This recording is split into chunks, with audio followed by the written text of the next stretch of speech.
So here's a question to kick us off. Are we just children wrapped up in adult skin? It sounds, I don't know, almost like a cliche, maybe, but it's actually the really provocative idea at the heart of the source material we're diving into today. It really is.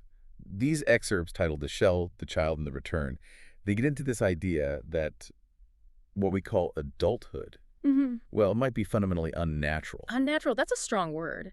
So it's exploring that gap, that distance between our sort of spontaneous, authentic self when we start out Yeah. and and the conditioned person we become, the performer. Exactly. It's a really essential deep dive for you looking at that gap.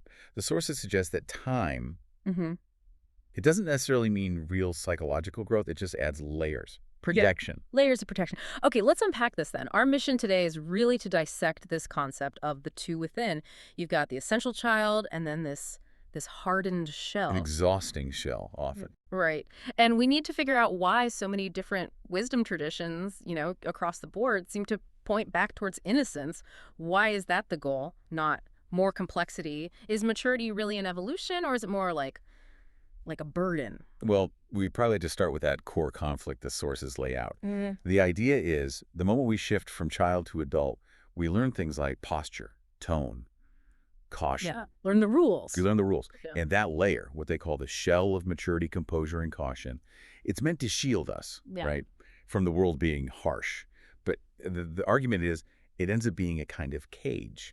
A cage. And I think one of the most powerful points the sources make is linking that shell directly to, well, a lot of modern distress. You hear constantly about anxiety, depression, exhaustion. Oh, absolutely. And the material says, look, a lot of this comes from living in this compressed, unnatural state. But how? How does this armor actually cause that compression? It's the repression, isn't it? Repression of just spontaneous life.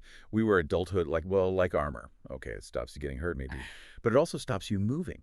And the sources really emphasize that inside that armor, there's huge pressure, sorrow even, because we've pushed down the very energy that makes us dynamic. I mean, think about how adults physically hold themselves back, Yeah, like being hesitant to just run across a park or dance if music comes on or even just letting emotion show plainly on your face. Yeah. There's that automatic self-correction. That's the shell in action. Okay, but let me push back slightly here. If the child is all curiosity and openness, doesn't avoiding the shell entirely mean, well, avoiding necessary responsibility?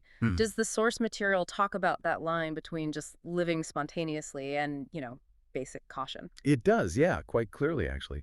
The argument isn't that the child is ignorant. It's that they're experientially curious. The mistake the shell makes is thinking caution has to replace curiosity. Instead of guiding it. Exactly. Instead of guiding it, the child, they say, lives in why, not just what is. They don't just read the warning sign and stop. They kind of poke around the edges. They touch the flame, maybe, to learn the truth for themselves. That's a really key difference, isn't it? Learning through direct experience versus just accepting what you're told. Right. And the sources argue that conditioning really takes hold when we start living only by what society or parents or schools tell us is true, instead of trusting our own experience. And that's when the spontaneous joy, the innocence, starts to harden into that shell. That hardening, that psychological shell, it connects directly to this really powerful metaphor the sources use, the tree of life. Oh, yeah, that's a great visual. It is. So if the shell protects the individual, maybe the relentless chase for knowledge, for specialization, protects us from uncertainty. And that's where this tree analogy comes in. It's a really brilliant way to picture how our search for more and more specific knowledge can kind of paradoxically lead us away from wisdom, from connection. So picture humanity as this tree, right? We're rooted down in our beginnings, the soil, the source, whatever you want to call it. And then we grow outwards. We spend our lives climbing up, gathering knowledge, getting titles. Associates, bachelors, masters, doctorate. Exactly. Each one a step further out on a branch. And there's this line in the text that really hits home. The further out on those branches we climb, the more specialized we get, yes, but also the more separate. You might become the world's leading expert on one single leaf. But you've lost touch with the trunk. You've drifted further from the roots, from the simple, unified truth, back at the center. Okay, so the big insight here is that real wisdom isn't found by climbing further out, by getting even more specialized. We mistake complexity for depth. Precisely. The sources are arguing that wisdom is actually the journey back. It's returning inward, down the trunk, back towards the roots, back to the simplicity of that child within. The highest wisdom isn't another degree. It's understanding that it's all connected back at the source. And what's really striking is how universal this idea turns out to be. It's not just one philosopher tucked away somewhere.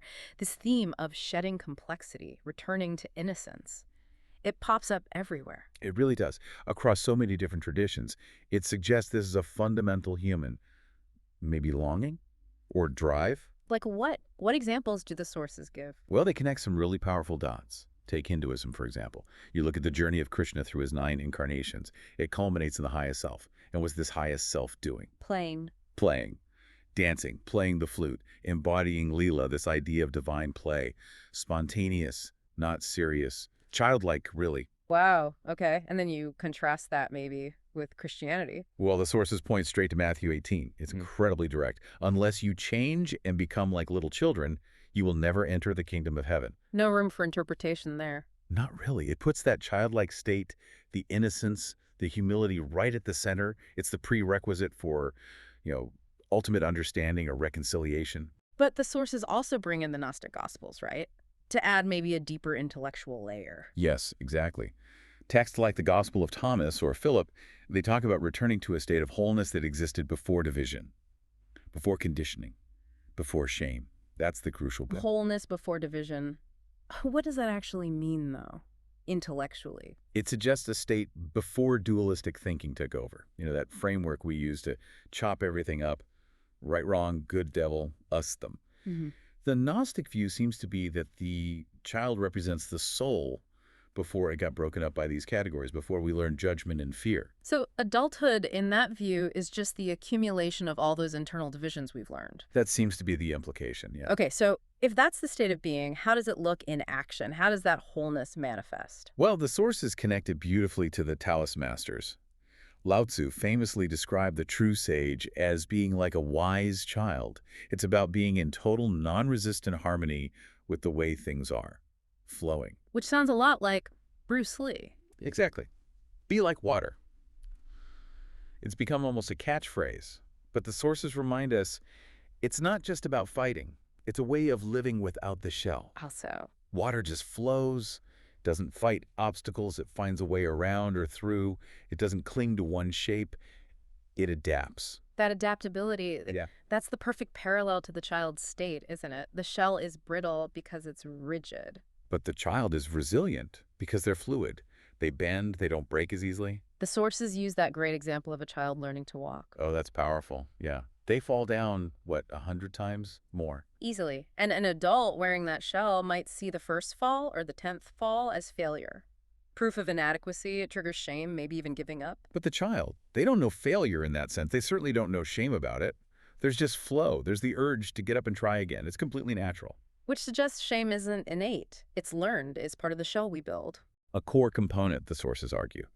That distinction, flow versus shame, really feels like the key difference between the natural state and the unnatural one we adopt. Okay, this brings up a huge question then. If the whole point is to get back to that state of innocence and flow, how does this connect to probably the most famous story about losing innocence? The Garden of Eden story. The sources tackle that head on. They basically position the Eden story as the origin myth for the adult shell. Really? How? Think about it.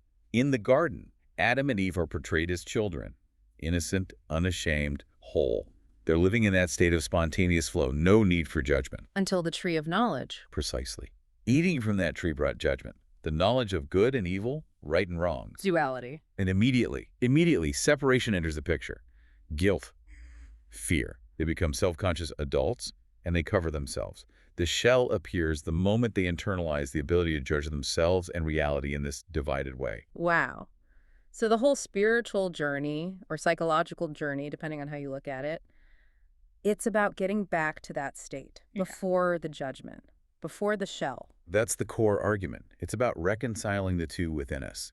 Realizing the adult is the mask, maybe a necessary one sometimes for navigating society. But the child is the essence, the core we need for our soul, for genuine living. Because the child just is. They aren't constantly comparing what is to what should be. They don't divide the world up into categories of worthiness or blame. There's no internal critic running commentary. Exactly. And so the sources conclude that the highest wisdom isn't about knowing more, accumulating more information on the branches.